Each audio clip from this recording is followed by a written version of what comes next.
Okay. Okay, this is Critical Thinking, Module 2, for the week of September the 9th. Okay, so this is based on what's included in your Skype pack. And it's really just kind of, like, it's still talking. What are the basic tools? How do we become critical thinking? So we're still starting very top level and broad, and we're going to get to these different tools throughout the semester. But the first thing, which I did talk about a little bit last time, is really being a critic of your own thinking. And what does that even mean? It really means to be aware of the way that you're thinking. And to do that, you have to be open-minded. You have to be willing to let go of our own human tendency to be very self-centered, right? And to view everything from our own perspective. Because being self-centered makes us seek out ideas and people that confirm our own beliefs, our own biases. We like to surround ourselves with people that are like us, right? That think like us. And that's because of this self-centeredness thing. We want to we want other people to constantly reaffirm, right, the ways that we think. But if you are able to actually let go of your self-centeredness or our self-centeredness, then we would realize that the ways that we think have always been molded by the experiences and the peoples around us, like I talked about last week. We are products of our environment. We're products of our families, our communities, our church, maybe. Everything around us teaches us certain ways to think and behave. And that's kind of that's how we have evolved. And that's part of our own culture, right? Our own value system. But in order to actually be a critical thinker, we have to kind of separate ourselves from that. In a way, sort of try to separate yourself and look down at yourself from, up in the sky, 20 feet high, looking down at you operating in your life, sitting in this room, listening to me, going out to your next class or acting with your friends, to try to observe yourself more objectively, to give yourself permission to try to deconstruct the way that you behave and the way that you reacted to that person, the comment that you made, whatever it is, so that you can learn about the ways that you think and how much you've been influenced by messages around you, people around you, what people have told you. So we really are trying to create that distance to be more open-minded. And so these are the readings that are included in your Skype app. They're short, they're not long. The first one, there's a link. You just go to the Skype app, click on the link. Second one is actually embedded in the module, so you can see those two things. So the art of critical thinking, this is from the second article. And basically what I do is just kind of pull out highlights that stick out to me. And the readings are what your quizzes in Skype app are based on. So you can take notes on them. You can. I actually don't know that these are things in the quiz because I didn't really, I didn't go through the quiz to make this presentation. I rather read the article and jotted down things that stood out to me.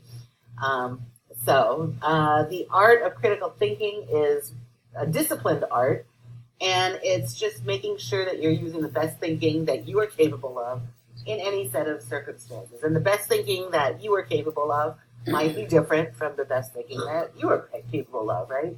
So we're all at different stages. We all have different types of experiences and awarenesses. But what we want to do is try to separate ourselves and really try to use the best of the skills that we do have.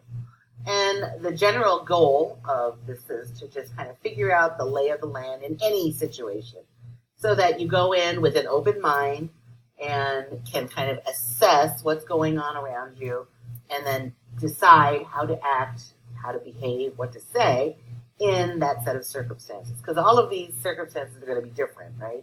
Anywhere you go. And you don't want to be, the saying, the bull in the china shop, or say the ugly American tourist when you go anywhere. Those are the kinds of people that just go in and act the same way that they're going to act no matter where they are. So the common stereotype of the ugly American tourist is somebody who, is just kind of rude, has no regard for the customs of the local people, and just acts, like American, like a loud American, no matter where they are. That's kind of where that stereotype came from. So if that person were a more critical thinker, they would try to tone down their behavior in order to go into a new situation, a new country, a new culture, and kind of lay low to figure out the lay of the land first and then determine how they're going to behave. So given multiple choices, we want to have the best information to make the best choices. And this is really all that critical thinking boils down to. So to be an effective critic of your thinking, you have to actually make learning about your thought processes a priority, learning about thinking. And so some questions that are posed in, I believe, in the article are just things like, what have you learned about how you think? What do you know about how your mind processes information? And what do you really know about how to analyze, evaluate, or reconstruct your thinking? Where does your thinking come from? Have any of you thought about that since the last time we talked, maybe? Or is it something that you ever even considered before? No? You just think because that's just how you think, right? So we're trying to just separate that and figure out, why is it do you think the way that you do? And why is it maybe different from the way that I think, or the way that she thinks or he thinks, right? So that's kind of this whole concept of critical thinking is boiling all this down. And then once you figure out where does your thinking come from, then maybe the next question is, how much of it is actually good quality and how much of it is poor quality? Because sometimes people who are raised maybe in a different environment might have more poor quality thinking impacting their decisions, right? Many of you may have gone to school with some of your friends who have dropped out, or I don't know, maybe they are now incarcerated in prison, maybe because of their poor quality thinking. And some of that might have come from their surroundings. So, when people come from areas where there's a lot of crime around them or a lot of violence, a lot of it has to do with how they're negotiating their environment, but some of it also comes with maybe poor quality thinking, that they don't necessarily think about all of the consequences that might come about. Sometimes it's based on survival, so you can't necessarily discredit everybody who comes from a poor neighborhood or a crime-ridden neighborhood, because some of it they have to do to survive, right? And maybe they're being very smart about it because they're making calculated decisions to break the law in this case, but they know that there might be consequences, so, whatever it is. So really, you have to just try to make those distinctions in your mind, and try to get through muddled thinking, illogical, inconsistent thinking. Another one is, are you in control? So like in that situation where I just mentioned somebody from a bad neighborhood, maybe that person actually is in control of their thinking, and because of who knows what, maybe their home circumstances, maybe their financial circumstances, they did have to make some decisions in order to break the law, in order to survive. If they are in control of their thinking and aware of that, then maybe they are in a better position, hopefully, not to get caught, not to get arrested, and not get incarcerated, or at least construct some kind of a, believable defense. And if somebody asked you to teach them what you have learned in your life about thinking, would you have any idea what that was and how you learned it? So if I were to ask you, how is it that you thought about this situation? You probably would be like, I don't know, that's just how I thought about it, right? That's what I do. So we're just going to try to kind of look at it from an outsider's perspective, try to raise yourself up and just kind of look down at yourself and separate that thought process, so that you can kind of evaluate it and assess it. Okay, so there's different steps that are outlined in the article, the second article. So these, and I just boiled them down to very quick bullet points. Clarify your thinking in order to figure out the real meaning of what people are saying. Then sometimes you can ask them if you understood them correctly. So rather than immediately just reacting, if they say something that, really you really disagree with, or you really don't understand why they're saying it, then maybe just say, hey, did I hear you correctly? Did you just say this? And have them repeat it, and then you could repeat it back to them. So what you're saying is blah, blah, blah, blah, blah. Then that gives you also a little bit of time. That first helps you clarify that that is what they intended to say, but it also gives you a little bit of time to decide, wow, that person is really coming from left field, or, oh, maybe I just misheard you in the moment because, whatever. But you really meant something else. So that's the first step, is to not immediately react and try to figure out actually what people are really saying and echo it back to them to make sure that you are understanding them correctly. And then number two, try to, when you are doing your own thinking and responding, try to stick to the point. So you want to be on the lookout for fragmented thinking, or thinking that leaks around with no logical connections, so that you can really hone in on whatever their point is and be able to actually solve a problem. There's a lot of people, don't really have very clear logical thinking. And that's just, maybe they haven't taken critical thinking. But a lot of people just kind of jump around from point to point and make these very large leaps in judgment.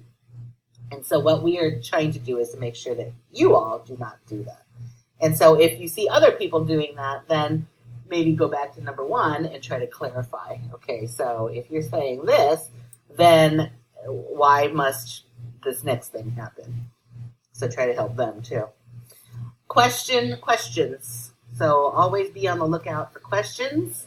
Our own questions, also, and the ones that maybe we think about but we don't actually say. So you want to try to examine whether you yourself are a questioner or somebody who just accepts the definitions of situations given by others.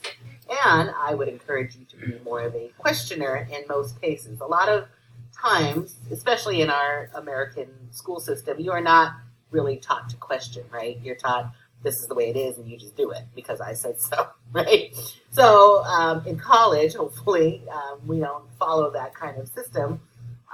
We encourage people to question, well, why is it that you say that? Or what do I have to do this? Or whatever it is. Be more of a critical thinker and a critical questioner to understand for yourself why it is that certain things happen or certain things are laid out the way they are, whatever it is. And then the fourth step is just to always be reasonable. Try to be on the lookout for what you think are reasonable and unreasonable behavior, both in yourself and in other people. And you can try to try to notice when you're being unwilling to listen to other people. And typically it's because we feel like, well, I'm right, and so I don't need to listen to anybody else. I need to do that la la la thing.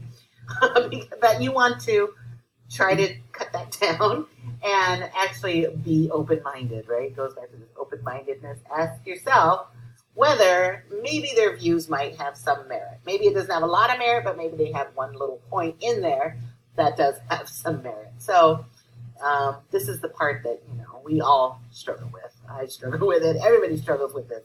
Our entire country struggles with it, given our current administration.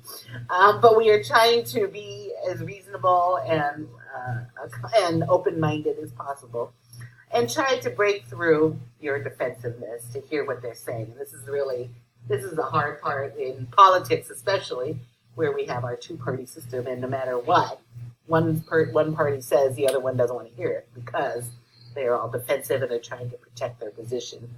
So this is really a very difficult thing for all of us to do, but especially when we get to systems of power where systems don't listen to each other.